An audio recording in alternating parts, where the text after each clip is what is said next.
The following is a Comfortably Zoned Radio Network production. We are back. New York Yankee baseball, past, present, and future. I'm Ralph Tyko with the Comfortably Zoned Radio Network. And I'm fortunate we have both of them, both hosts, co-hosts, Robert Deininger and Jack McGraw, both here together. Love that when that happens. They're going to talk to you today about Yankee baseball. Going to start with Rob, and have a good show, guys. Enjoy each other's company. Thank you, Ralph. Thank you, Ralph. My pleasure. Jack, there's a lot going on in the Yankees world. I want to get your take on Severino. His last 4 starts have been not too good. He's 1-2 with a 8.84 ERA. He's given up 33 hits in 19 innings, including 7 homers. Opponents are batting .384. Do you think it's just the workload this year, or do you think there might be something that might be bothering him? Well, I think it's 2 things, Robert. I think, the workload's getting to him because it's a concern, when your top pitcher can only go 5 innings. And he also might be tipping his pitches and stuff.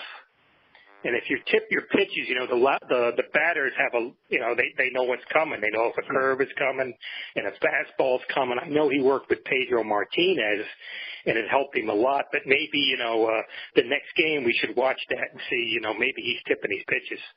Yeah, I didn't even think about that because David Cohn got me worried when he said it's not velocity that goes on a pitcher who's hiding an injury, but it's control. And when he said that, I got worried that maybe he's, hiding something. But I'd rather it be tipping pitches than an injury. Yeah, it's getting to be a concern because, you have Sonny Gray. He only went 2 innings, and, you got CC. He can't give you 4 or 5 innings. So, the starting pitching is starting to be a concern, especially with the Red Sox, just having an awesome team so far. You don't want to fall too far behind. No, and Sonny Gray, the Yankees today removed him from the rotation and replaced him with Lance Lynn. And I'm wondering if this might be if we'll ever see Gray again. The way Cashman was talking today in the Michael Kay show, his future at the Yankees didn't sound certain. I wonder if he'll work his way back into the rotation or if he might get traded in the off season. Well, there's a good possibility he'll get traded because he's still a young guy and he still has some upside. But I think you got to get Lynn in the lineup. Pitching rotation because he had some great success with the Cardinals. I know he had the Tommy John, but who doesn't? And for the last since the ends of April, he's pitched really well, and he pitched really well the other day. So he's a bulldog on the mound. Yeah, ball pitcher. Yeah. Sonny Gray at Yankee Stadium has a 7.71 ERA. Unbelievable. But yeah, Cashman said he has the tools to be successful, but he said it might be on another team. That's what he said today. When he said that, it was kind of like they made up their mind, I think, behind the scenes, that they're going to move on from him. Well, it could be just to light a fire under, Sonny Gray because he has to step it up. If he wants to be a Yankee, you can't give up 7 runs in 2 innings, and he's done it on numerous occasions this year. Yeah. So, it's all up to him. And tonight, CC, he just, I guess, didn't have it tonight. Boston's now up 9-4 in the bottom of the 4th. Holder came in and with a 4-2 lead, and now it's 9-4. They can't afford to have their pitching, especially with their bullpen, collapse on them. Not in this series. Yeah, well, CC hasn't really done the job too well lately either. He's only been giving you 4 or 5 innings, and these starters got to step up. Happ had a good start the other day, and Lynn looked good yesterday, and Tanaka's looked really good. Yeah, Tanaka's looked great. It's one thing, Robert, you pitch 5 innings, you give up a run or 2, But these guys, they're not even getting out of the third inning. I mean, you're just going to wear your bullpen out no matter how good it is. And Hap, he looked great in his first start, and now they put him on the 10-day DL today with the hand, foot, and mouth disease? Yeah. Second pitcher in the majors to get both from New York. Yeah, it's unbelievable. That's what makes baseball so interesting. You never know what's going to happen. Right. I mean, it just seems like when it rains, it pours. I mean, you got Judge, Sanchez out, and Hap going down. Severino's not pitching great. And it's like the worst time this could happen for them, too. And then you had the third base coach, Phil Nevin, go off on some of the players yesterday. I like that. Well, so do I. Yeah, because Gleyber Torres twice yesterday, just head in the clouds. They needed someone to get on him. Well, the thing, Robert, a couple of years ago, Torres is down here on A-ball. So, they're not used to the long grind, and they're still young. So, you need those veterans to step in, say, this is a big game. You got to keep your head in the game every day. Yeah, and plus, Torres, he's a shortstop, right? This is his first year really playing second base. Well, he started out as a shortstop, but I remember the talk was he could possibly move to third or wind up at second, which is what has happened. So they thought as he got older, he'll probably get bigger and stronger, may not have the range at shortstop, and he's got stronger, and and that's where he's playing now is second base. But he's a young kid, and they got to keep on him. These veterans got to say, come on, let's keep your head in the game. He did have 2 home runs yesterday, 4 RBIs. The young man could hit. That's the one thing I like, and I'm glad to see them move him up in the lineup today. You need more of that from him. Well, he's young and he'll only get better. But they still have a lot to learn in the major leagues. Yeah, but the Yankees they're going to need him and Andujar to step up with Judge and Sanchez out right now. Yeah, because they're not getting the production from the other guys in the lineup. Yeah, they're really struggling with runners in scoring position. It's just that they're just that one big hit away in a game, and we're not getting it. Yeah, that's a big concern of mine. I remember all the great Yankee teams they had from like 2002 through 2008. They relied so much on power, and this what this team does. It relies on power. And,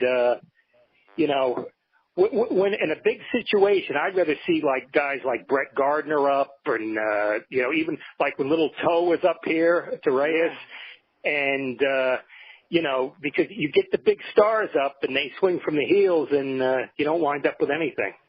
Yeah, and in the postseason, great pitching will beat great hitting, and you need guys that can get on base and manufacture a run here and there. And they seem to wait on the long ball a lot. Well, it's great when it's going good, but when it's going bad, you don't score any runs.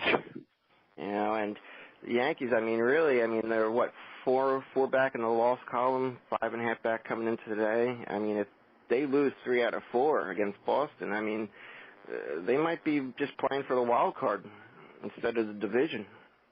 Yeah, it's going to make it tough. They have to have a good showing up in Boston because, the Red Sox never lose. No, they're having a remarkable season. They really are. Yeah, you got to give them credit. They keep the pressure on, and they just they don't let up. Yeah, and the Yankees are lucky because Chris Sale was placed on the DL, and they're going to miss him this series, so they really need to capitalize this weekend. Yeah, it's a little disappointing what's going on tonight because every time I switch the channel, I got home it was 4-2, and now it's 9-4. I'm afraid to look at the game, and it keeps on getting worse. I know. I got it on now, and I'm debating whether or not just to turn it off. I feel like I'm jinxing them. I just can't get over it. No, they brought in Luis Sessa. He was supposed to start, Saturday? Yeah, I remember that's when they said half was going to start, but I guess they're running out of pitchers. Yeah, well, unbelievable. And today, August 2nd, it was this date that Thurman Munson passed away in 1979. Yeah, I remember that, Robert. You don't mind me telling the story, do you? Not at all. Yeah.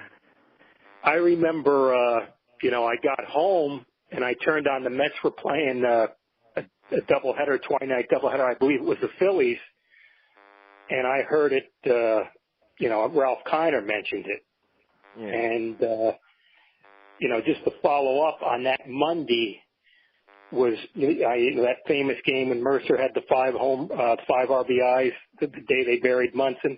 I was fortunate enough to have tickets for that game. Oh, you were there?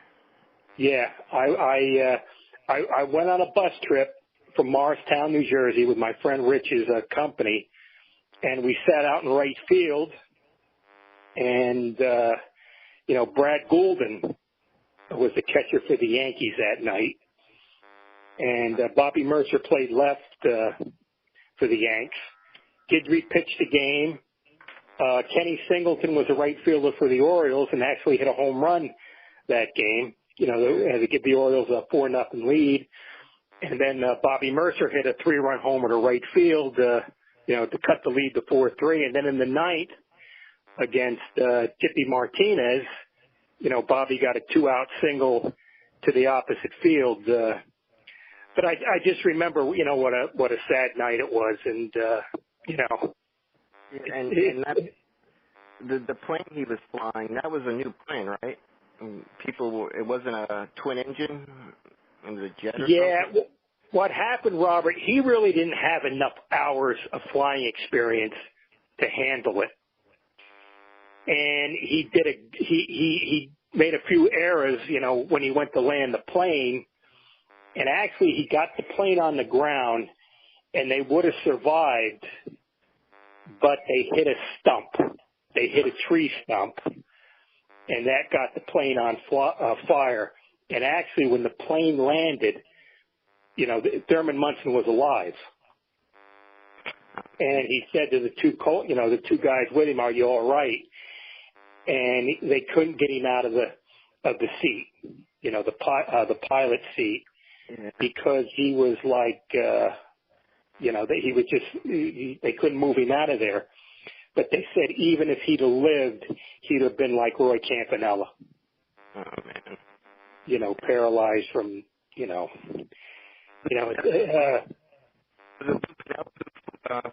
it the night before? The night before they played the White Sox, and he asked Bobby Mercer to go with him. Bobby Mercer and his wife, and Bobby said, "No, you don't have enough hours. We're not going to go." Yeah, because the teammates were really concerned with the new plane, that he didn't have enough hours flying. Yeah, he had enough to get a certificate, but it was just the plane was too much for him.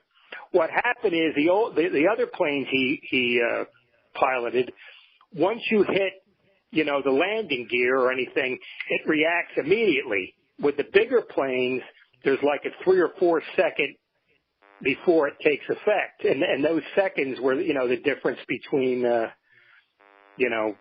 having the wings do the right thing, the plane do the right thing, instead of having a malfunction.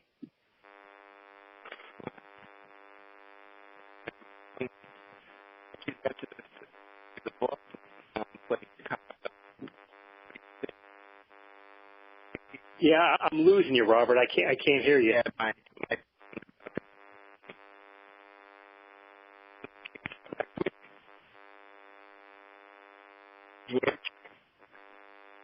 Yeah, I can't hear you good, Robert. I know that day they buried Thurman. They had the funeral in Ohio earlier in the day, and they flew back to New York that night, to play the Orioles. It was a Monday night.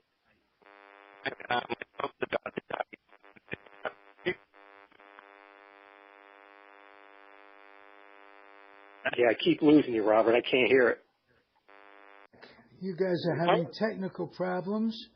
Let me pinch hit a little bit. Where did you leave off? Well, what we were talking about, Ralph, we just got done with, we started with the Boston series, and then we were talking about Munson, how I went to the game when Mercer hit got the 5 RBIs and that.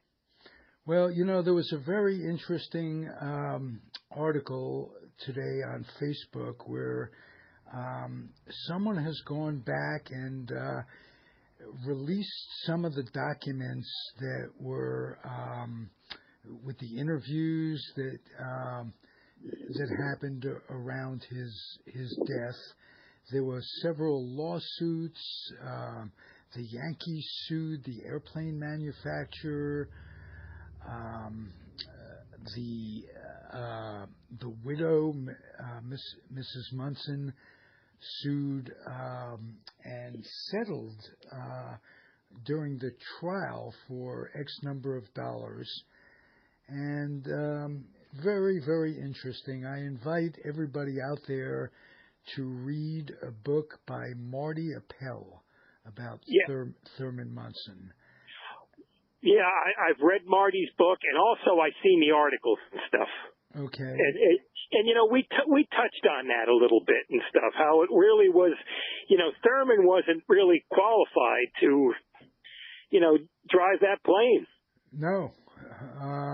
He was in over his head, and there were several players that had flown with him that came away and said, hey, don't fly this thing. You struggle. And, he was a stubborn guy. He wasn't, and he really felt out of place in New York and wanted to go back on weekends and what have you to Ohio. And he got special dispensation from Steinbrenner to do so. And it turned out tragically. Big loss. You mentioned that you were at that game, you say? Yeah, I was at the Monday night game, the day they buried Thurman, and the team flew home that night. And I went on a bus trip from Morristown, New Jersey, and we sat out in right field, and Kenny Singleton was a right fielder for the Orioles that night, and Kenny hit a home run, and Bobby played left field. And in the 7th inning, Bobby hit a 3-run homer to right field, just like right in front of where we were all sitting. And then he got up in the 9th, and he had a 2-run single off Tippy Martinez to win the game. And it was just, a very emotional night. And let's not forget that Bobby Mercer and Thurman Munson were best of friends. Well, the interesting thing, Ralph, is Thurman asked Bobby and Kay Mercer, Bobby's wife, to fly home with him. Oh, wow. Yeah. Didn't realize that. A little scary there. And, Bobby said, no, you don't have quite enough hours. And they watched him take off. And Bobby said that's the last we ever, I ever talked to him. Yeah. Very, very sad. But it brings to mind what a terrific Yankee tradition, how he'll never be forgotten. And Yankee fans are very, very famous for remembering their idols, and they have plenty of them to look back upon. Well, I'll tell you a story about that, Ralph. They have a Yankee fantasy camp twice a year down here in November and January. And Mrs. Hunter comes, Catfish Hunter, and Mrs. Munson comes every year. So I got friendly with, I know some of the people who run the camp, and I asked them, I said, could you give this to Mrs. Munson? I have the scorecard from the game when Thurman hit his first home run. I have copies of it. I said, let me give you a copy. And they happened to give it to Mrs. Munson. So, oh, wow. Very, and she very said cool. she said she never seen it before. And, just a terrible thing for what her and her family had to go through. And, my heart bleeds for them. Yeah. For kids being brought up without a parent.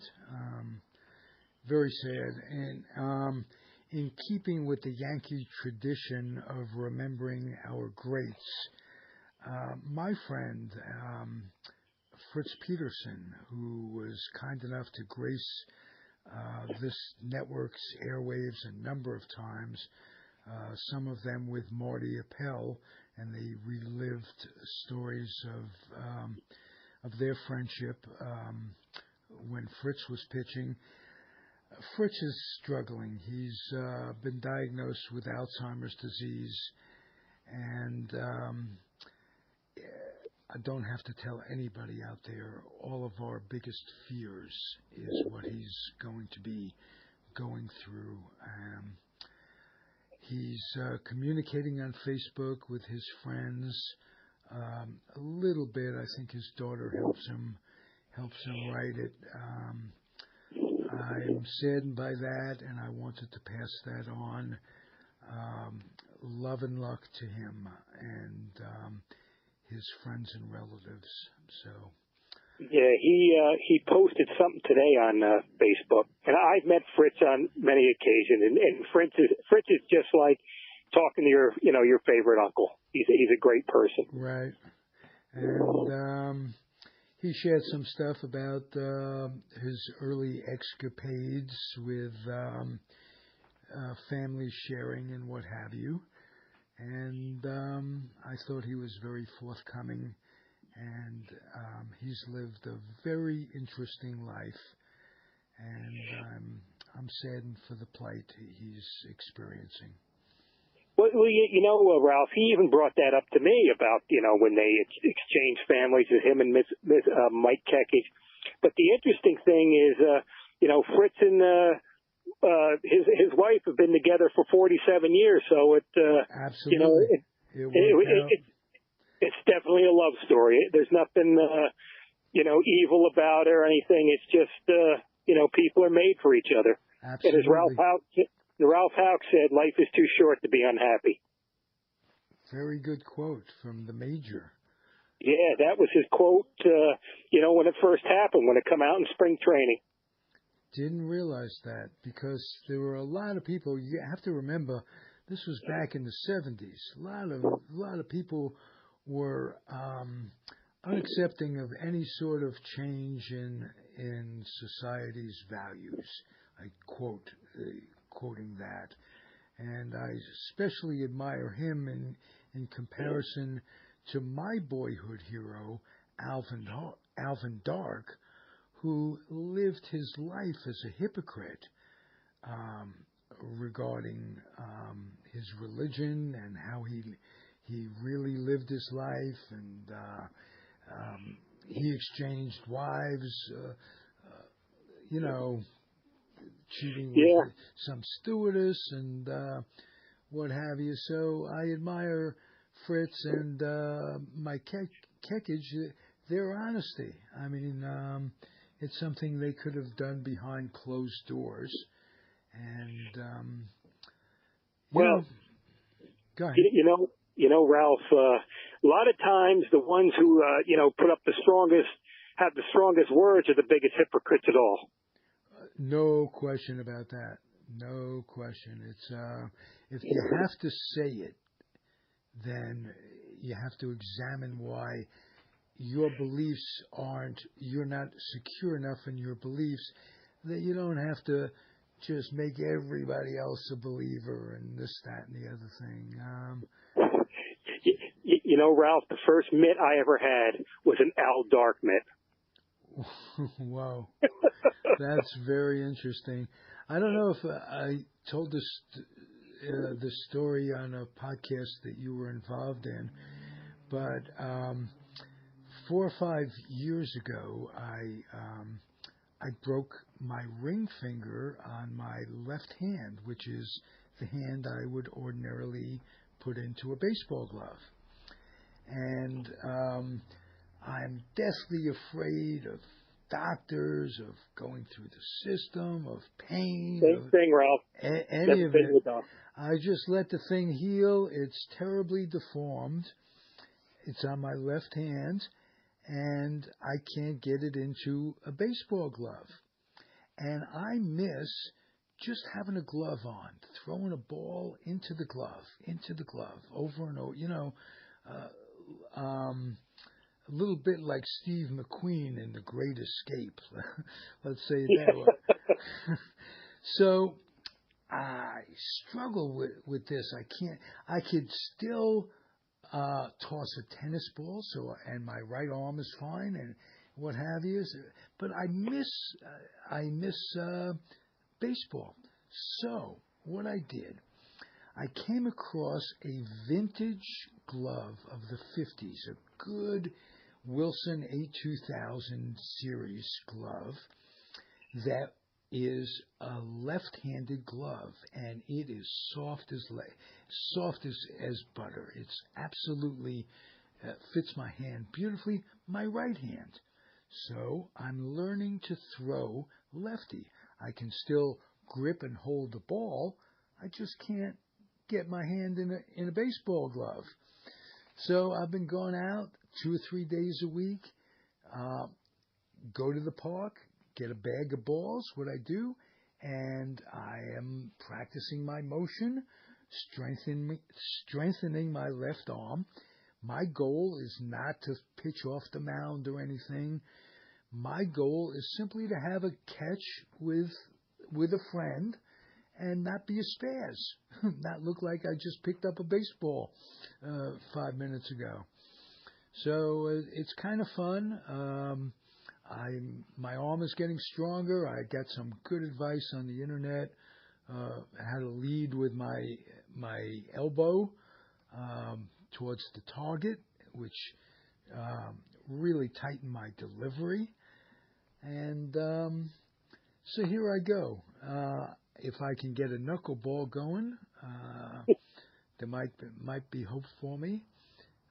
With all the injuries in baseball, they may need a Jew boy who's 71 years old. You never know. You never know nowadays. You can keep dreaming, right?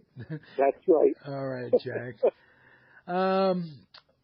I'll ask you, what do you think the Yankees' chances are down the stretch? Well, the thing is, Ralph, to be realistic, you never say no because you remember what happened. Was it 77? But the thing is, I mean, they seem right now to have starting pitching problems. And the biggest problem with the Yankees is the Red Sox are just having one of those years so far. Right. And they don't lose. I mean, sometimes in sports, a lot of fans don't want to do it, but you got to give the other guy credit too. Absolutely. And I think a lot of times fans lose. We should do this and we should do that, and this guy's no good. Sometimes the other guy's just better. He just has a better year or something. But you never know in baseball. The Yankees could, win it, lose the wild card game, or they could win the World Series. So, you just go day to day and you keep battling, and you never know what could happen. Oh, did you guys touch on the Sanchez situation? No. Okay. No. Is it something you have opinions of one way or the other? Well, like we discussed last time, Ralph, I mean, it doesn't look good that when he walked after the pass ball and stuff, but the thing is, like you were saying, he is a young guy, and you don't give up on a bat like that. And, these kids, there's... What? You still there? Are you still there? Boy, this has been a show full of technical difficulties. But we got a good half hour, and I will just wrap it up and call it a night from the Comfortably Zoned Radio Network. Are you back, Jack? Yep. Oh, I was about to wrap it up. I thought we lost you in a clusterfuck of technical difficulties. No, what happened, Ralph? I'm out walking the dog, and it's raining. Ah. and I'm under a tree branch. Yeah. Well, I wish I had the board in front of me. I would have put He's Walking the Dog, one of my favorite songs from the 50s and 60s. But I'm not quick enough in my dotage to get to the computer and throw that in. But Jack, I want to thank you. I want to thank Robert. He's had technical difficulties tonight. What's your dog like? Tell the folks out there. I love dogs. Well, his name is Yogi, and yes, he was named after Yogi Berra. It's the second Yogi I had. Okay. You know, I had a dog named Mickey. I've had Poochie, Wags, Mickey, Yogi, and Yogi Cosmo. And he's a black lab and a chow mix. And the black labs are very affectionate dogs. And the chow mix is he don't listen to a damn thing I say. Okay. So he's got a mind of his own. Okay, well, I notice on your Facebook page you've got pictures of dogs. You don't have a picture of yourself.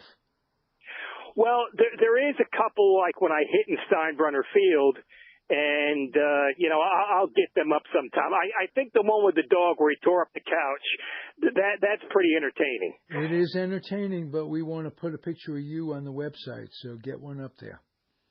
Okay, Ralph, I'll stick one up there tonight. I'll put it up for a couple of days, and I'll put the dog shot back. That's your homework.